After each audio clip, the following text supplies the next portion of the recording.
তিনি আলো জ্বালাতে গিয়ে দেখেন সুইচ কাজ করছে না। হঠাৎ করে লাশ ঘরের ভেতরের ক্যামেরা অটো প্লেতে চলতে শুরু করে। সব স্ক্রিনে ভেসে উঠছে সেই লাশ। আসসালামু আলাইকুম বন্ধুরা, আবারও নিয়ে আসলাম আপনাদের মাঝে আরো একটি ভয়ঙ্কর ভূতের গল্প।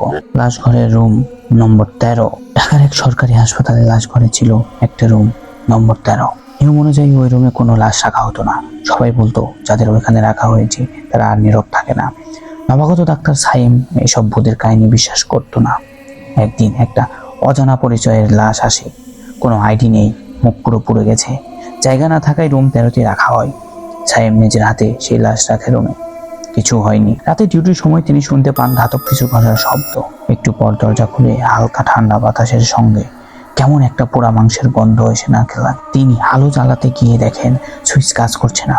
হঠাৎ করে লাশ ঘরের ভেতরের ক্যামেরা অটো প্লেতে চলতে শুরু করে। সব স্ক্রিনে ভেসে উঠছে সেই লাশ। কিন্তু এবার চোখ দুটো খুলে গেছে। রুম 13 এর দরজা তখন ধীরে ধীরে খুলে যাচ্ছে, আর ভেতর থেকে ভেসে আসছে একটা ফিসফিস করা কণ্ঠ।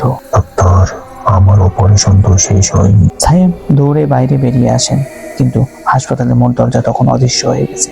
চারদিক শুধু সাদা কুয়াশা।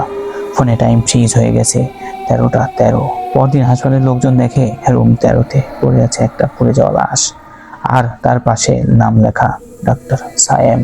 কেমন লাগলো গল্পটি অবশ্যই কমেন্ট করে জানান এবং সাবস্ক্রাইব করতে বলবেন না। আরও এরকম নতুন নতুন গল্প পেতে সাবস্ক্রাইব করে আমাদের সাথেই থাকুন। ধন্যবাদ।